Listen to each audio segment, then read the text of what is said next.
Hello mga kasari, magandang hapon po sa inyong lahat. So for today's video, ang topic po natin is about dito na naman po sa ating sari-sari store.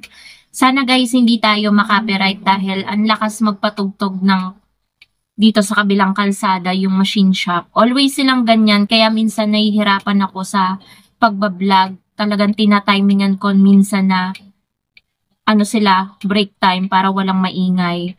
So, ang i-share ko sa inyo ay tips para malaki ang benta po natin ngayong darating na Kapaskuhan at New Year.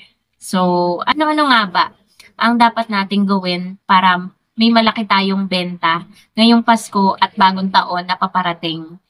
Una sa lahat guys, magtinda po tayo ng yung parating hinahanap or yung mga ingredients na inihahanda tuwing Pasko at Bagong Taon. Alam nyo naman guys, talagang pabonggahan ng handa kapag Pasko at Bagong Taon.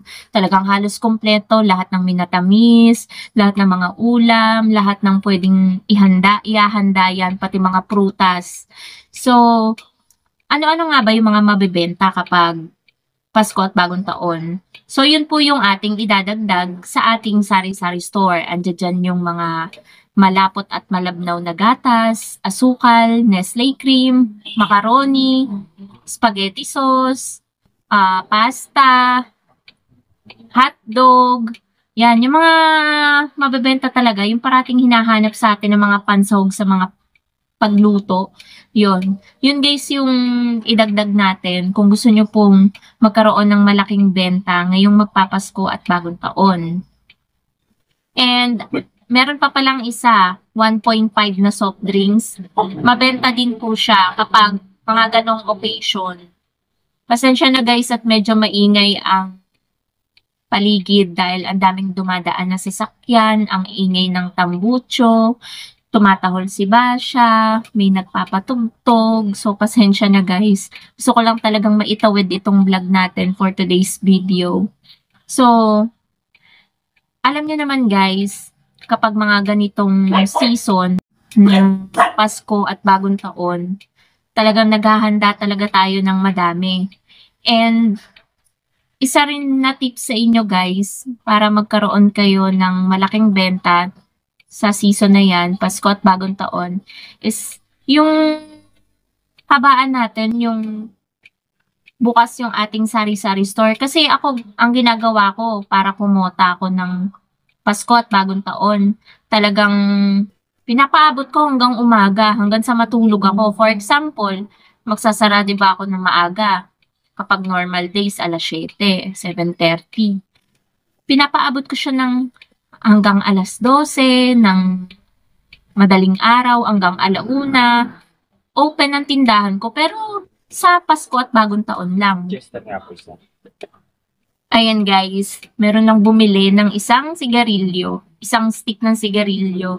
So nahihirapan akong itawid tong vlog na to, wala akong maisip na maayos kasi kaingay-ingay guys ng paligid. Kaya si Basha pinapasok ko dun sa loob ng bahay, kasama yung daddy niya. So, ano na nga ba? Ayun nga guys, hinahabaan ko yung time na bukas yung aking sari-sari store hanggang umaga, hanggat kaya ko pang magpuyat. Kasi minsan lang po ang Pasko at Bagong Taon, minsan lang din po tayo kumita at magkabenta ng ganun kalaki. Kahit kung ikukumpara nyo sa ibang tindahan na nagkakabenta ng 30, 40, 50k sa mga araw na yon, Pasko at Bagong Taon, ako masaya na ako na maka 12k, 10k. Kasi dito guys, liblib pa siya eh. Hindi pa siya as in dikit-dikit yung bahay, sobrang daming tao, as in mapuno pa po dito. Parang probinsya pa. Kaya kapag nagkabenta ka ng ganun, para sa akin, malaki na yon. So, isa rin guys, para magkaroon tayo ng malaking benta sa Pasko at Bagong Taon. Yun nga, bukod sa pagdadagdag natin ng mga paninda na mabenta at hinahanap kapag mga ganong occasion, siguro para magkabenta tayo ng malaki, is yung pagpa-pricing natin. Huwag tayo masyadong mataas. Kasi ang customer talaga nagbe-base sa presyo yan eh. Tingnan nyo ako guys, kahit medyo paloob yung tindahan ko, ang bentahan ko ng sigarilyo, ganun pa rin, SRP. Mas mura pa rin ako ng piso sa mga ibang tindahan dito. Kaya kahit medyo paloob yung tindahan ko, madami pa rin pumupunta dito ng mga kalalakihan, yung mga naninigarilyo para bumili ng sigarilyo. Kasi nga, mura yung bentahan natin. Unlike sa ibang tindahan. So, talagang malaking puntos sa atin yun kapag mura po yung pagpa-pricing natin. Lalo na ngayon, darating ang Pasko at Bagong Taon. Kung gusto nyong magkaroon ng malaking sales, huwag tayo masyadong overpricing para sa atin bumili yung mga customer at dagsain tayo ng mga customer. And tips na rin, ano pa bang idadagdag ko? Ito kasi on the spot na vlog wala akong anything na nakasulat dito para tingnan, para i-explain, ganito, ganyan. So, kung ano yung na-experience ko, siguro, para magkaroon tayo ng malaking benta, bilisan natin yung kilos sa pagtitinda.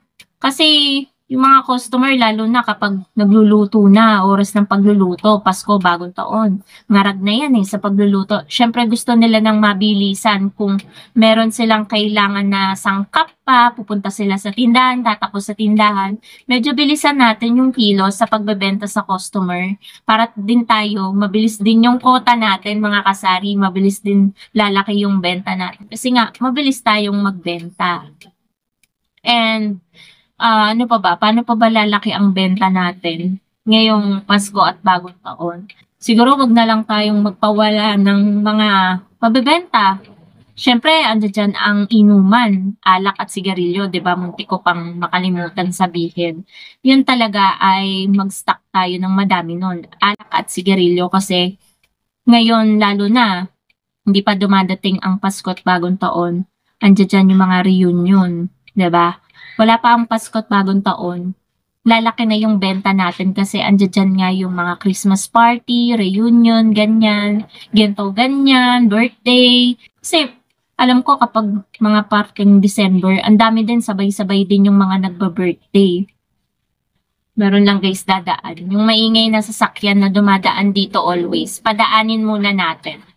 Ayan na siya. Ayan yung preno niya. Buti na lang. Hindi masyadong matinis ngayon yung preno niya. So, ayun guys, yun lang yung mga masashare ko sa inyo na mga dapat nyong itinda para magkaroon po tayo ng malaking benta. Lalo-lalo na guys, yung mga kapag Bagong Taon, yung mga bilog. Alam niyo yun, yung itlog.